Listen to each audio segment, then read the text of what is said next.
Assalamualaikum warahmatullahi wabarakatuh. Kali ini kita melanjutkan materi praktikum kita modul ke-6 tentang peralatan geologi. Jadi, seorang geologis di dalam melakukan tugasnya ketika berangkat ke lapangan harus membawa peralatan-peralatan yang wajib dibawa. Kenapa? Karena peralatan itulah yang akan kita gunakan untuk mendeskripsikan batuan, mencari lintasan, dan lain-lain. Ini adalah beberapa peralatan yang biasanya dibawa oleh seorang geologis ketika ke lapangan. Yang pertama, yang paling esensial itu adalah palu, kompas, dan loop. Ini yang tidak boleh ketinggalan biasanya, karena ini akan kita gunakan untuk mengambil sampel batuan, untuk melihat batuan tersebut, kemudian untuk mengorientasikan posisi kita. Nah, yang berikutnya ada buku catatan, ini juga ya, buku catatan jangan sampai ketinggalan. Kemudian ada penggaris, tambahnya ada penggaris misalkan, kemudian ada clipboard, ada laptop, GPS, busur, meteran, dan intelligent meter. Nah, tapi yang paling tidak boleh ketinggalan yang saya sebutkan tadi adalah loop, kompas, palu, dan buku catatan. Biasanya setiap geologis dibekali suatu peta topografi ketika berangkat ke lapangan sehingga mereka tidak kehilangan arah di lapangan. Oke. Pada materi kali ini saya akan menjelaskan secara singkat saja mengenai alat-alat ini dan bagaimana cara penggunaannya. Yang pertama, loop geologi. Loop ini digunakan untuk melihat batuan. Perbesarannya ada bermacam-macam, ada yang 10 kali, ada yang 20 kali, 30 kali, sampai 50 kali mungkin ya. Nah, yang standarnya biasanya adalah perbesaran 10 kali, tetapi tidak ada suatu ketetapan bahwa seorang geologis harus memiliki loop dengan perbesaran 10 kali atau 20 kali. Perbesaran 10 kali dengan semakin besar perbesarannya, maka zoomnya atau mineral yang bisa kita lihat semakin jelas. Tetapi kekurangannya adalah ketika kita memiliki lensa dengan diameter sebesar ini dengan perbesaran yang lebih besar, misalkan 30 kali ataupun 50 kali, maka fokus yang kita dapatkan pada loop tersebut penglihatannya menjadi semakin berkurang. Misalkan dari lensa sebesar ini pada perbesaran yang relatif tinggi seperti 30 kali atau 50 kali itu mungkin kita hanya bisa melihat fokus yang sekecil ini. Nah, cara melihat batuan atau sampel dengan loop adalah dengan mendekatkan loop pada mata kita dan menempelkan sampel di bagian sini sehingga kita bisa melihat sampel tersebut dengan fokus ya. Jadi bukan loopnya yang ditempelkan ke batu ya, kita lihat dari jauh seperti itu, tapi mata kita yang menempel ke loop, baru sampelnya didekatkan. Yang berikutnya ada palu geologi. Palu ada dua jenis ya, palu sedimen yang ujungnya pipih. Kemudian ada palu beku atau palu batuan kristalin, bisa juga digunakan untuk batuan metamorf yang ujungnya lancip.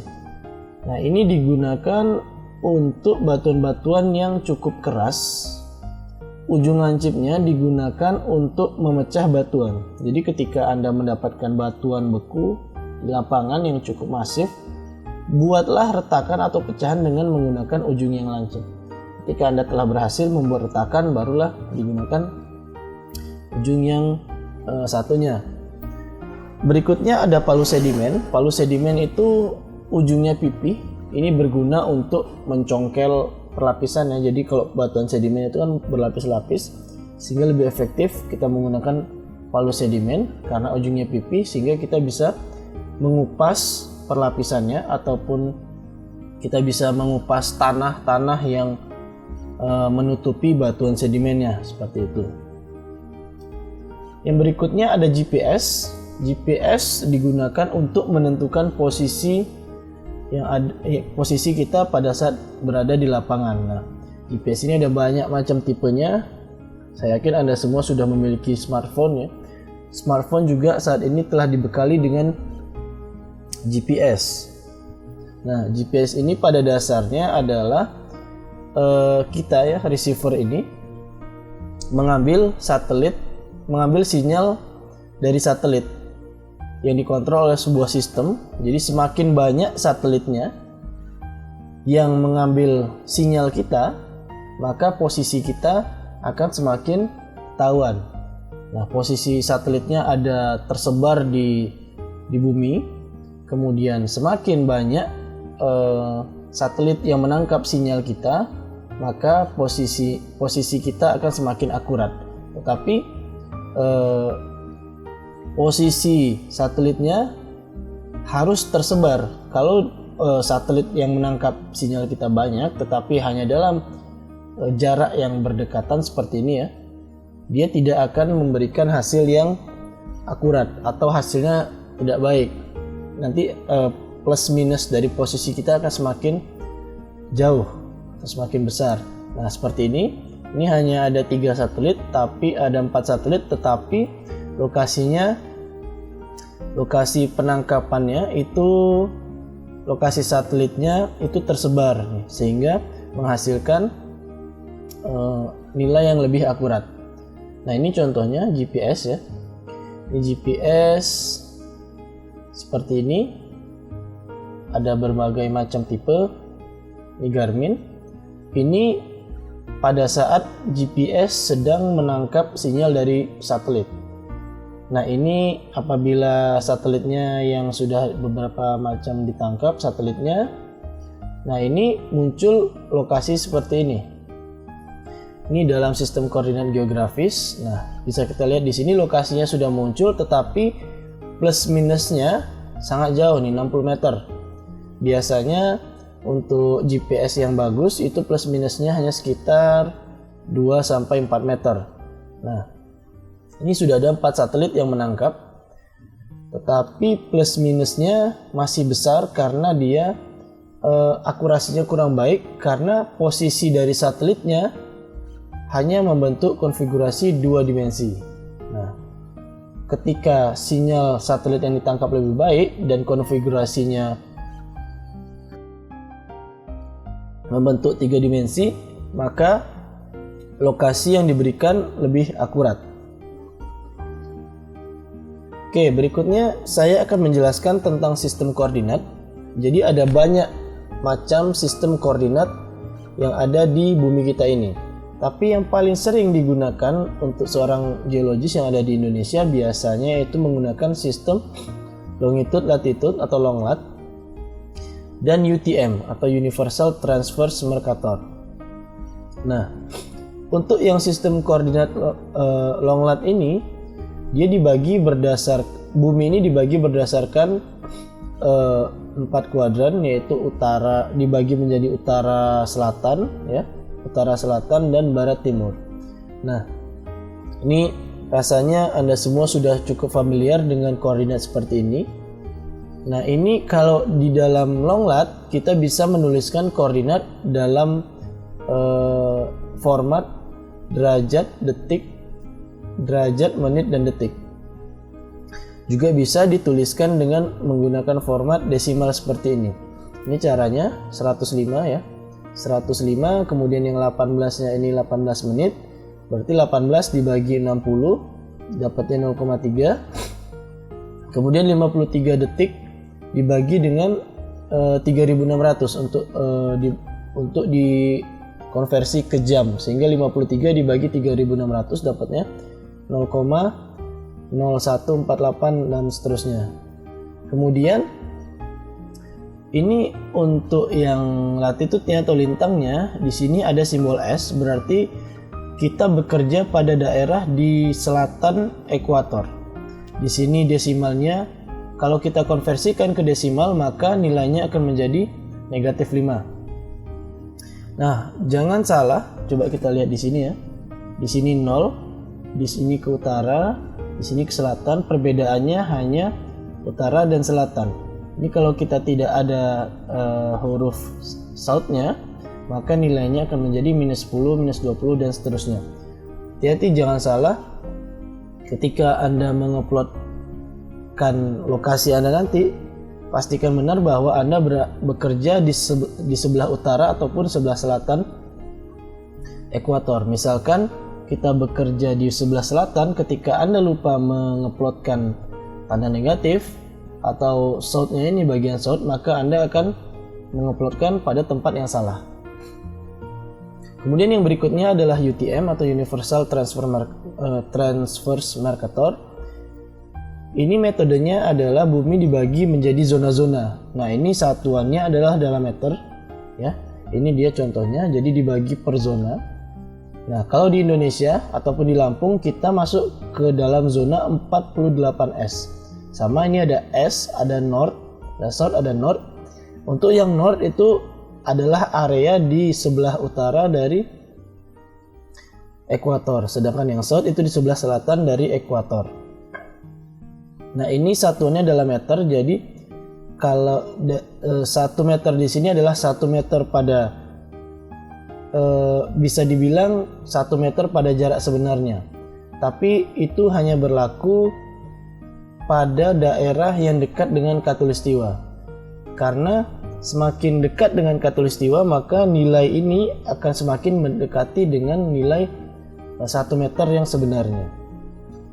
Jadi sistem koordinat ini digunakan karena bumi kita itu adalah benda bulat. Tetapi di dalam membuat peta, kita membuat peta itu dalam bidang datar, sehingga kita harus melakukan proyeksi. Nah, untuk itu tidak ada proyeksi yang benar-benar ideal yang menggambarkan bumi kita yang bulat itu dalam suatu bidang datar. Kedua proyeksi ini merupakan suatu pendekatan dengan metode masing-masing, sehingga nilainya pun antara yang ini dengan yang ini tidak bisa sama. Nah, contohnya seperti ini. Ini ada peta di sini ya. Ini adalah sistem koordinatnya. Saya gunakan di sini adalah UTM dan geografik ya. Yang ini long lat dalam derajat menit detik.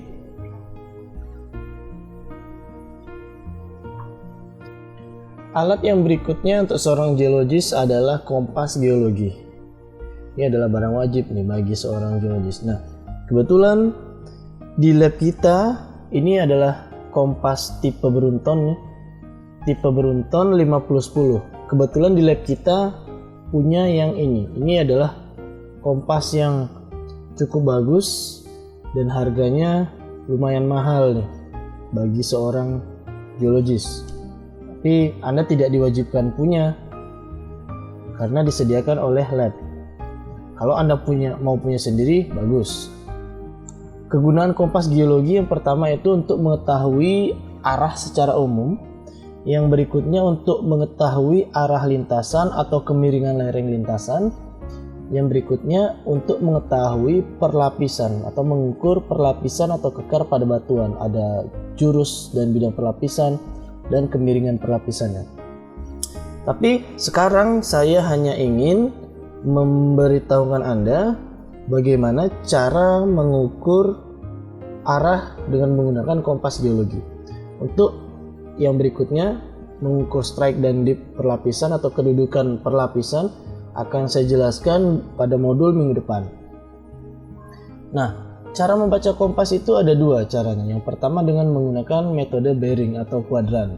Ini kalau kita punya arah mata angin seperti ini, saya yakin semua sudah pada tahu kalau ke arah atas adalah utara, ke kanan adalah timur, dan seterusnya. Pada bagian sini ada timur laut. Nah, jadi kita bisa mengatakan bahwa di mana arahnya di sebelah utara atau di sebelah timur atau di sebelah selatan, seperti itu. Hanya pada daerah itu. Kemudian di daerah timur laut, berarti antara 0 sampai dengan 90 derajat ke arah timur, begitu. Nah, yang berikutnya ada metode azimut. Ada metode azimut, yaitu penentuannya dengan menggunakan derajat. Jadi nolnya itu ada di utara ke arah atas ya. Semakin ke kanan dia nilainya semakin naik, 90, di bawahnya itu ada 180 south, kemudian ada 270 ke kiri dan seterusnya. Nah, kompas Anda ya, di sini kita lihat kompasnya kalau kita perbesar ini. Nah, ini saya ingin menjelaskan beberapa komponennya. Yang pertama itu ada clinometer. Clinometer yang ada di sini. Ini digunakan untuk mengukur kemiringan lapisan atau kemiringan lereng nantinya. Ini adalah bacaan derajat Anda. Kemudian di sini ada bullseye level. Jadi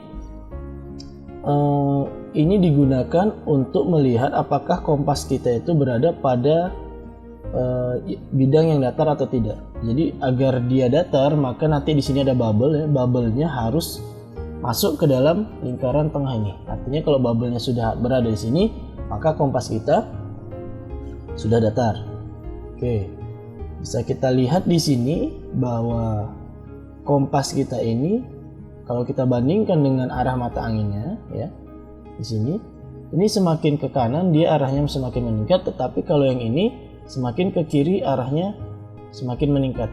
Jadi beda antara yang sini ke kiri, yang di sini ke kanan. Nah, di sini misalkan, tapi jangan khawatir bahwa kompas ini telah dimodifikasi nih. Artinya ketika Anda menunjuk ke arah utara, kompasnya menunjuk ke arah utara ya, pas 0 derajat. Di sini tulisannya 0 derajat. Tetapi ketika Anda membelokkan kompas Anda sebesar 45 derajat ke arah kanan atau ke arah east-nya, jadi Anda memiringkan kompas Anda ke sana. Di sini kompasnya, jarumnya ya, yang ini yang north misalkan, jarumnya yang north itu akan menunjuk ke arah kiri. Kita membelokkan kompasnya ke arah kanan atau arah kita mengarah ke arah kanan, tapi jarumnya tetap menunjuk ke arah kiri. Jadi jangan dipermasalahkan. Oke, berikutnya cara menuliskan atau menghitung azimut. Nah, jadi ada berbagai macam cara nih, cara penulisannya. Kalau saya ingin menuliskan 45 derajat, misalkan ke arah sini ya, ke arah sini, ada berbagai macam cara penulisannya. Yang pertama yaitu dengan menggunakan north bla bla bla bla derajat east. Artinya kita menuliskan arah ini dari north ke east, dari north ke east. Nah, ini berarti kalau arahnya adalah 45 derajat ini saya menuliskannya sebagai north 45 derajat east, seperti itu. Kalau arah 120 berarti kalau arah saya ingin menuliskan dari north menuju east, north sekian derajat menuju ke east, artinya perputarannya ke arah kanan. Kalau saya ingin menuliskan 120 derajat, maksudnya di sini ya, yang arah ini, saya bisa menuliskan north 120 derajat east. Kalau yang ini berarti north 330 derajat east. Nah, tetapi penulisannya bisa yang lain. Misalkan dari north, kita melihat dari north ke arah west. Di sini 330 berarti di sini sudutnya adalah 30 derajat. 30 derajat dari north ke west. Berarti north 330 derajat east ini sama dengan north 30 derajat west. Hati-hati jangan kebalik. Nah, biasanya saya lebih prefer menggunakan yang seperti ini. Tapi saya tahu bagaimana cara menghitung atau melihat dengan cara yang lain. Nah, untuk dipahami saja. Tapi biar saya tidak kebalik-balik dan tidak sulit juga, saya menggunakan yang ini. Ada juga yang south sekian derajat east atau west. Nah, ini misalkan 120 ya, berarti dari 180 ke 120 ini ada 60 derajat. Berarti yang 120 ini saya juga bisa menuliskan sebagai south 60 derajat east. Artinya saya melihatnya dari south ke east ada 60 derajat. Sedangkan kalau dari north ke east dia 120 derajat. Oke, tolong dipahami dulu sampai sini. Nah, sekarang kalau kita lihat kompas kita di sini, yang dilihat adalah yang jarum northnya ya, jarum north. Nah, kalau kita lihat di sini dia menunjuk ke arah 210. Berarti kita bisa mengatakan bahwa arah yang ditunjukkan dari kompas ini, dari gambar ini adalah north 210 derajat east. Seperti itu. Oke. Sekarang kita lanjutkan. Ini adalah komponen-komponen kompasnya di sini ya. Saya pada modul kali ini saya hanya ingin mengajarkan bagaimana cara Anda melihat arah dari kompas geologi. Untuk penentuan perlapisan dan lain-lainnya atau fungsi kompas yang lainnya akan saya jelaskan di minggu depan. Nah, cara mengukur arah dengan kompas Brunton. Ada 3 kasus nih. Yang pertama, kasus pertama apabila objek yang ingin kita bidik itu berada di depan kita atau relatif datar, sehingga misalkan ada kita di sini ya, ini di pinggang segini lah. Jadi kompasnya kita taruh di pinggang, objeknya berada di sini, objeknya misalkan pohon. Oke. Nah, jangan pohon deh, rumah gitu.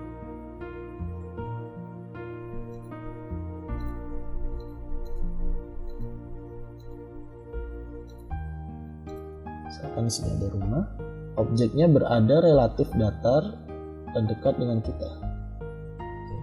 Jadi kompasnya kita letakkan di pinggang.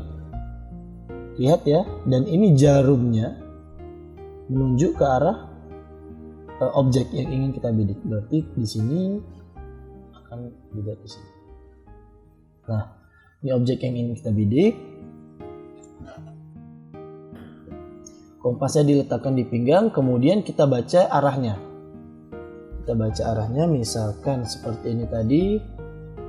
Nah, misalkan ketika kita membidik ya, ini membidik, arah yang kita lihat di sini kita melihat dari kacanya, dari kaca kita lihat apa yang dibidik di sini, kelihatan yang dibidik misalkan rumah tadi.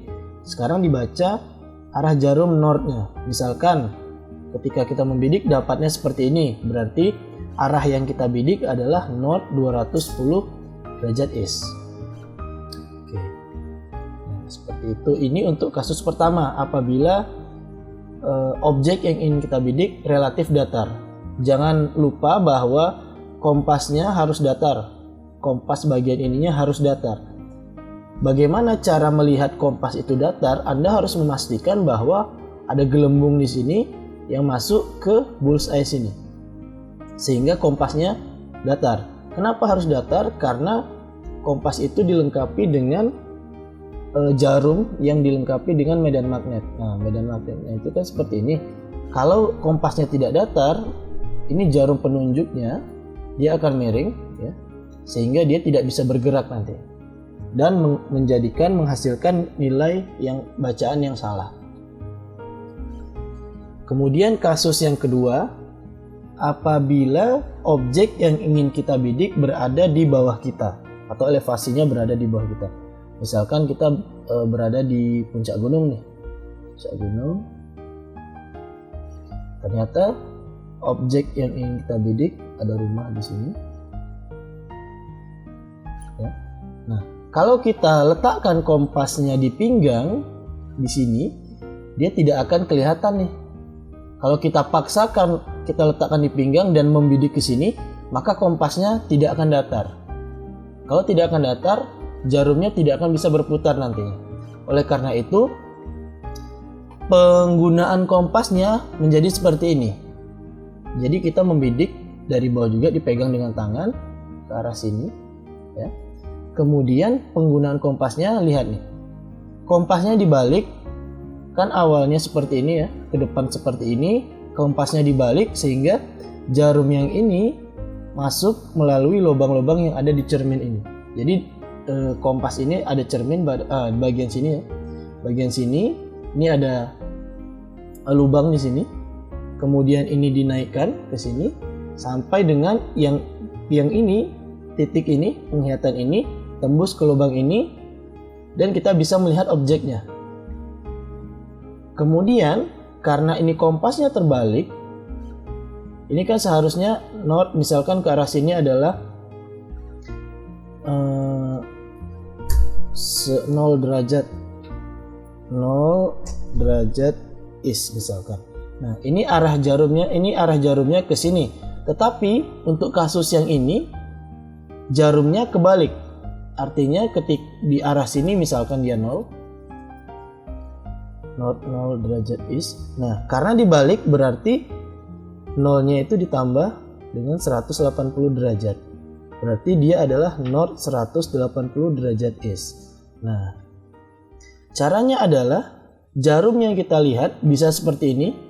Bisa kita lihat yang north, tetapi dikurangi atau ditambahkan dengan 180, atau kita langsung melihat jarum yang sebaliknya. Misalkan yang ini yang hitam bagian northnya.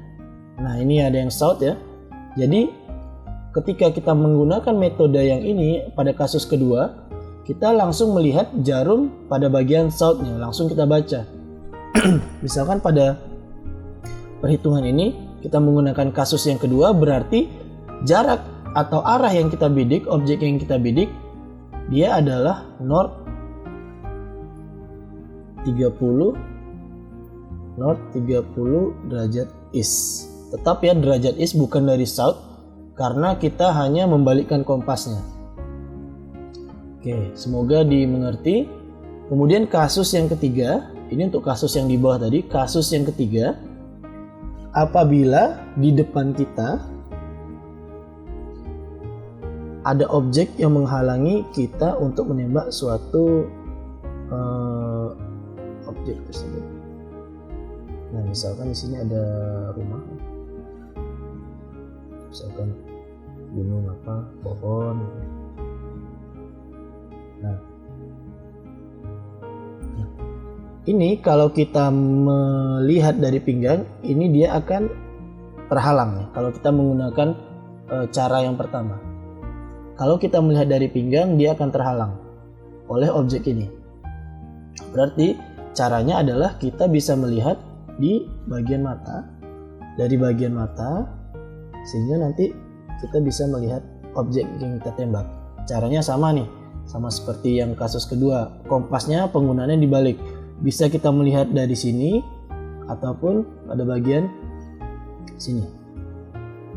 Jadi penglihatannya bisa dari yang bawah ataupun dengan menggunakan yang atas ini. Nah, sama pembacaan arahnya menggunakan seperti ini. Jadi jarum yang south ini yang dilihat.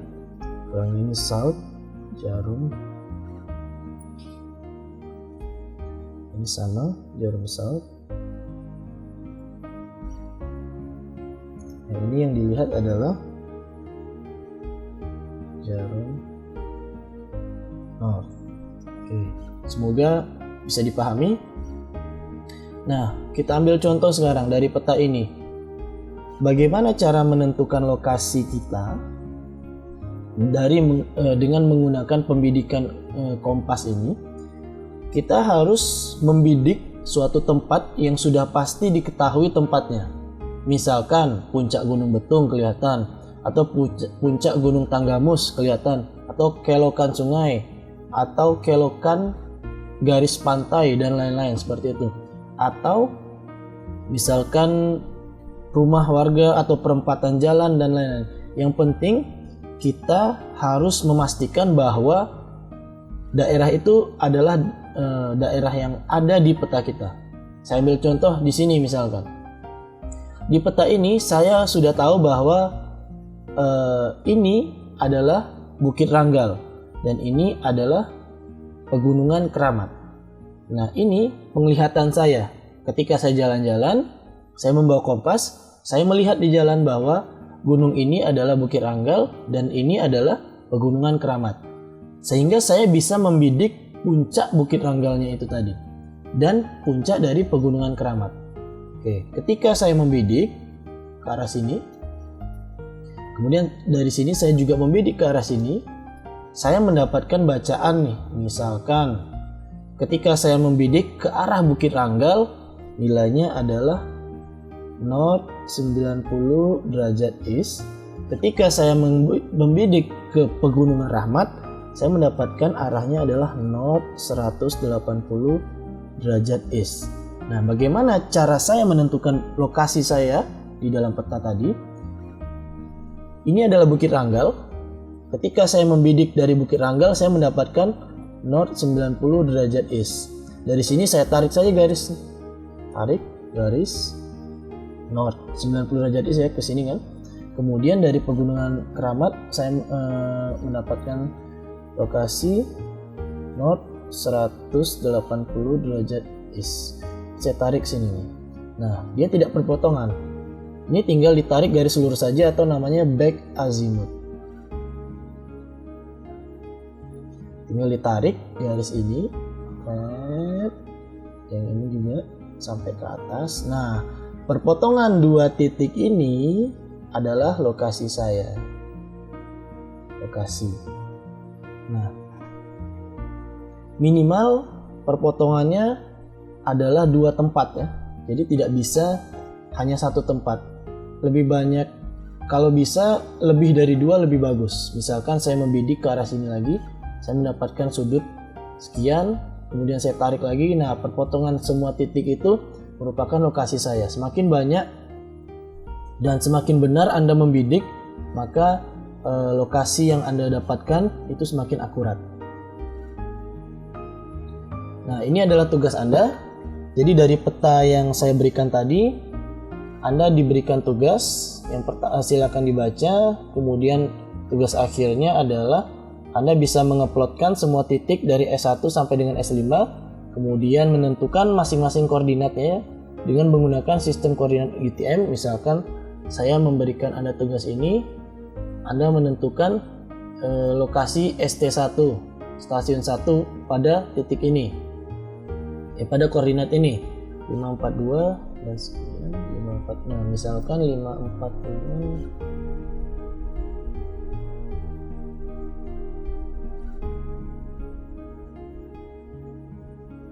Kemudian Anda tentukan lokasinya di sini.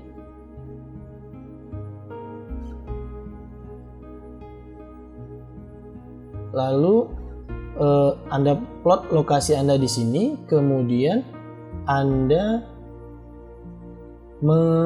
menghitung koordinat setiap lokasi. Oke, silakan diikuti perintahnya, silakan dikerjakan.